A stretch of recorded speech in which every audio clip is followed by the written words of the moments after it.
So with that, let's bring in our new speaker, Mr. Frank Carbajal. He is the founder and president of EsTiempo, the founder of the Silicon Valley Latino Leadership Summit, which brings the top thought leaders throughout the country to Stanford University. Frank is also the co-author of Building the Latino Future, Success Stories for the Next Generation, and the co-author of El Futuro Latino, Grupa Norma, which is published in 14 Latin American countries, including Mexico. Frank is an advocate, is on the advocate committee for the Silicon Valley Education Foundation. Frank was also awarded the 2013 Portrait of Success by the Hispanic Development Corporation. Mr. Carbajal holds an MA with an emphasis on human resources management. Frank and his wife Molly live in Santa Clara. Frank is most proud of his 3 daughters in Santa Clara, California. EsTiempo, it's time for all Latinos to lead. So let's welcome Frank Carbajal. Good morning.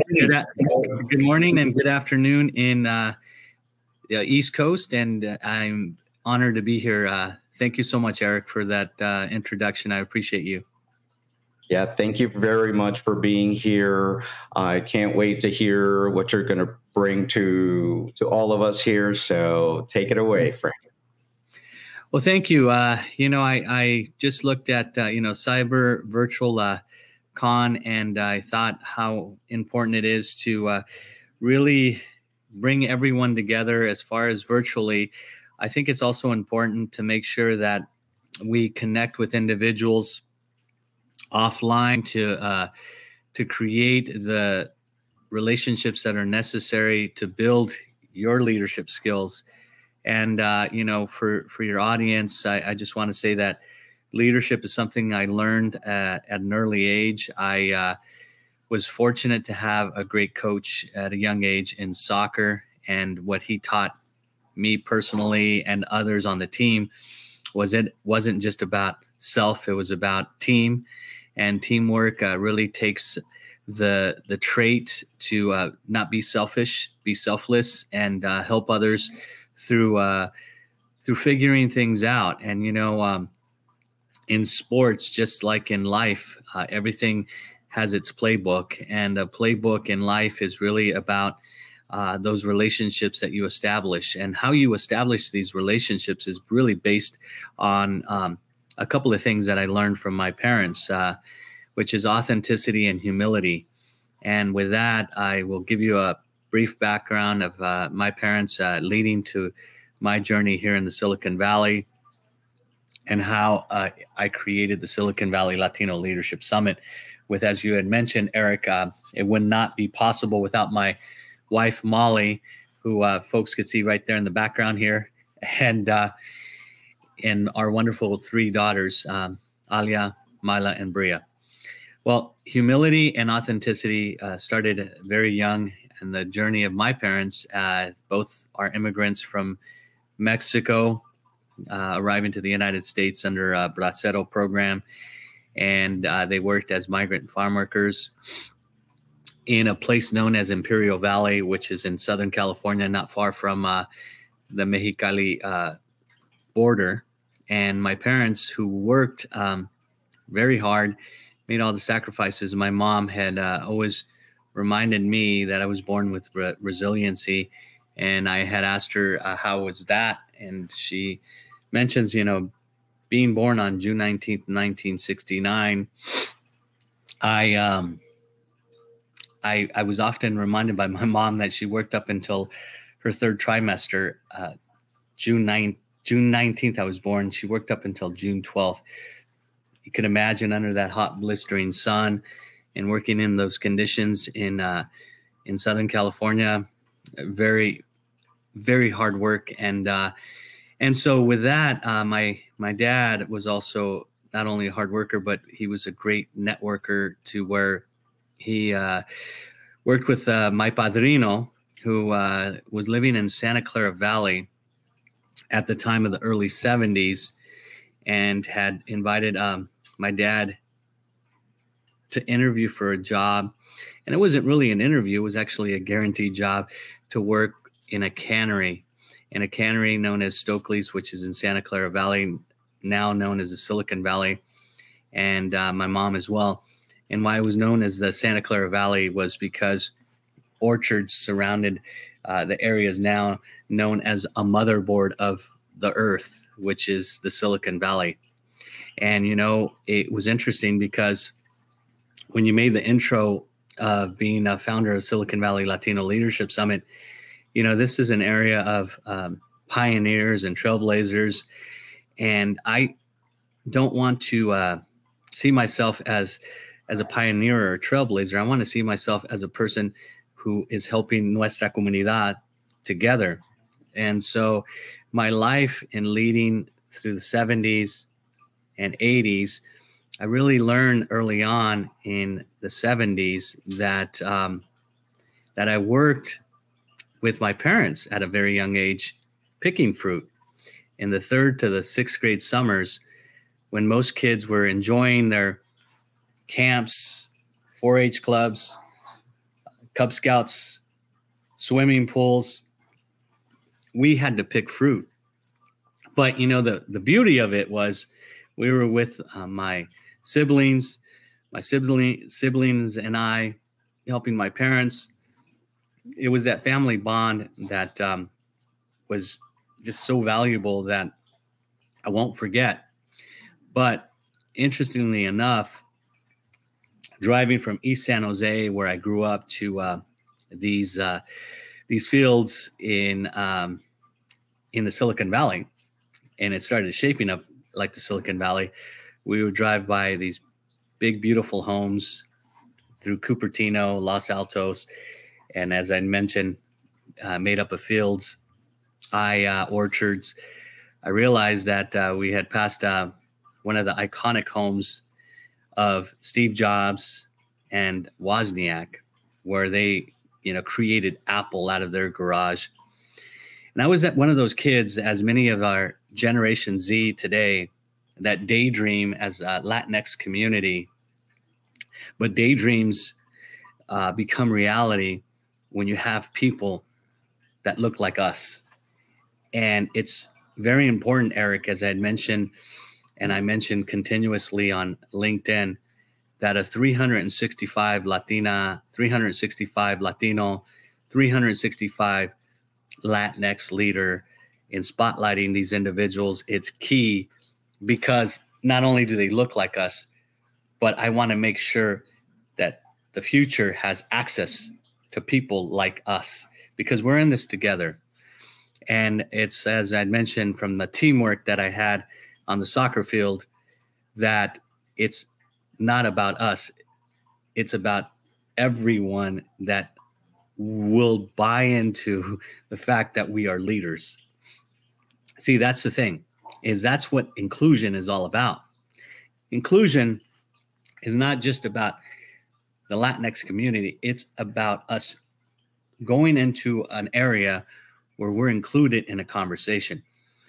And we have to really show up for that.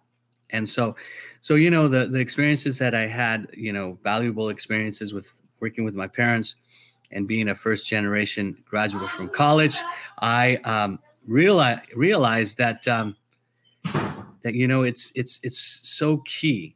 It is so key to really be that visible person.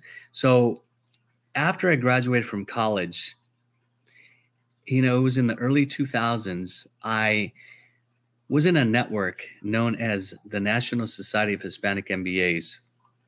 Today, it's known as Prospanica. And at this conference, I was volunteering for the conference as one of the folks that was, you know, getting the speakers to not only attend, but to address their leadership skills at the conference. And during a lunch hour, I remember thinking about a tangible item that folks could leave the conference with, a book. And I thought, there was no folks here that have spoken on the dream becoming a reality of writing a book. And so I thought to myself, it's important to have these valuable stories shared with not only the community here in the Silicon Valley, but throughout the United States. And so I had a conversation with my wife, and then I remember my dad letting him know that I'd like to write a book. And he says, "Pues mijo, ya es tiempo. It's time." And so in the early 2000s, that light just really beamed into me and let me know that it wasn't only time, it was time to create at that point sole proprietorship. And in the mid 2000s, my manuscript took shape. My first book, Building the Latino Future, Success Stories for the Next Generation, not only took shape, but I was fortunate to be published by Wiley. And so in 2008 to 2009, markets crashed in 2009. And there was a difficult point in my life in 2009 with the book, because Amazon acquired many of the border books in Barnes and Noble. So my book was going through Amazon. So I had to pivot. And in pivoting, I think it's important for all of us to always seek out advice from a mentor, a person that has done it. And so I spoke with one of the interviewees in my book, Mr. Dick Gonzalez, and he says, "Frank, you should consider having a leadership summit, because many of your stories have created the path for the future." And I said, "Well, it would be a difficult task to have these folks come for one day." And he's like, "Consider me your first speaker." So with Mr. Gonzalez, a former executive at Safeway, it became easier for me to have, the access to others in my book to be at the Leadership Summit. And so the first Leadership Summit was born. I say born because it is like a child, that I raised in 2010 with the help of my wife, Molly Carbajal. I'm very fortunate to have her on my side to believe in these ventures. So in 2010, it went up to pre-COVID, and it's set for next year, because safety and the health of others is the most important element for all of us. And so my next summit will be October 8th of 2022. And with the Silicon Valley Latino Leadership Summit, one thing I want to mention that's very critical during COVID, and when it was, of course, declared as a global pandemic, I was sitting back one day thinking about my next book. I know it's a huge undertaking, and I received a message from the chair of Wiley, Mr. Jesse Wiley, who's a friend and a great person. And he said, "Frank, let's have a call." We had a virtual call. That's why I said, connect with folks virtually, but make sure that you also connect with them over a phone call as well. And he said, I would like to see you think of writing another book. And for the book that was just released on November 16th, Latinx Business Success, I have it right here, with my co-author, Dr. Jose More, I thought in that one day how important it was to think of writing a book that has a digital leadership framework. And that digital leadership framework, why it's important is because my first book had a future leadership framework. Well, into the future today, we are evolving the Latinx community in the digital world.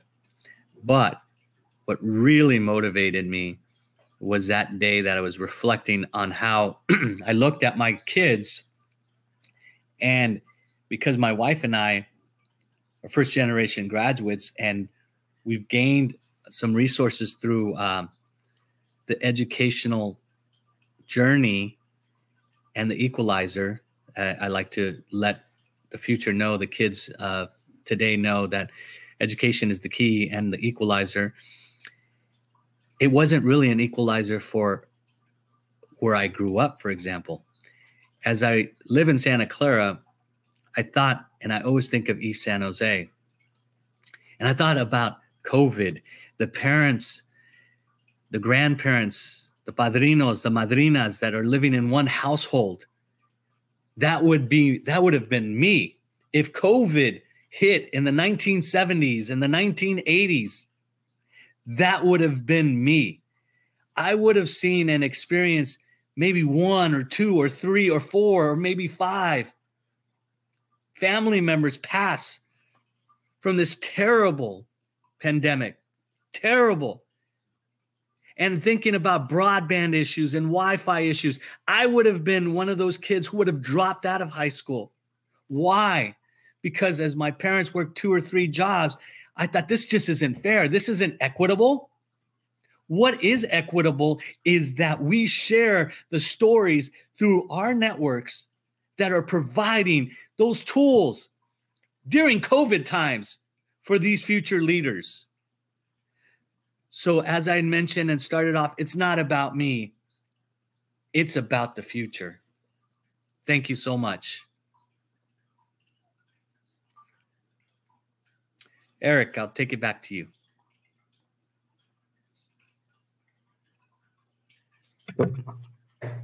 Frank, thank you very much. That was very inspirational, very passionate.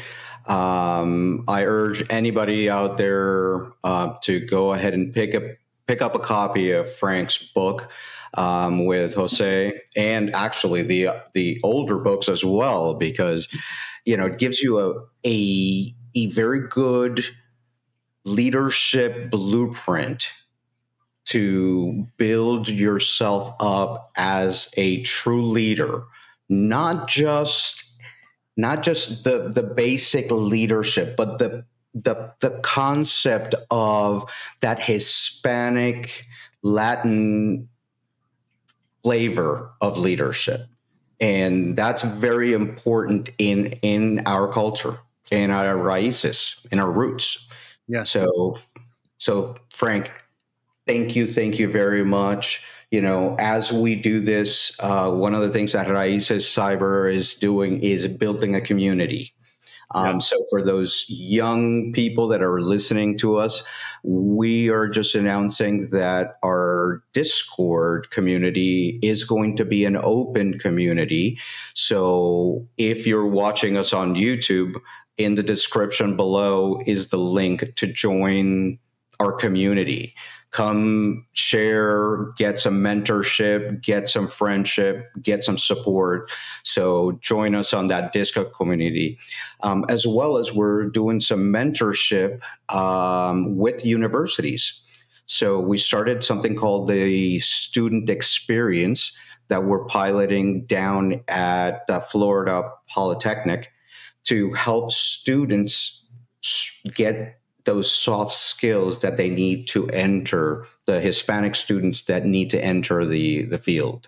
So we're looking at that. So again, thank you very much, Frank, for all your guidance, all your support, and for your book, because it was a page turner.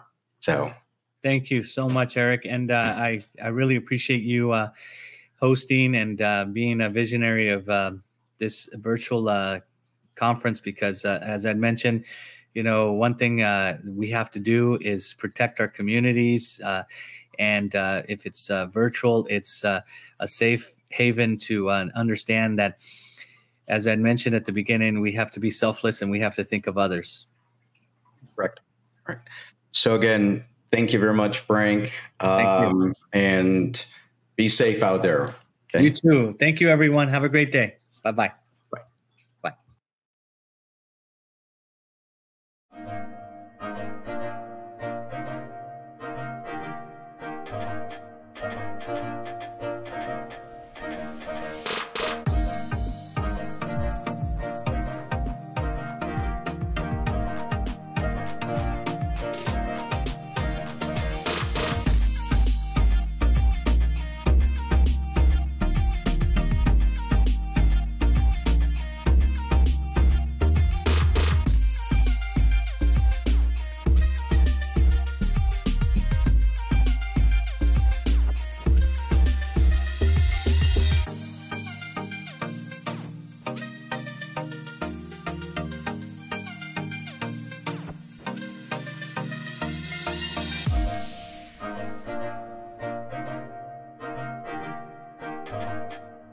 Bye.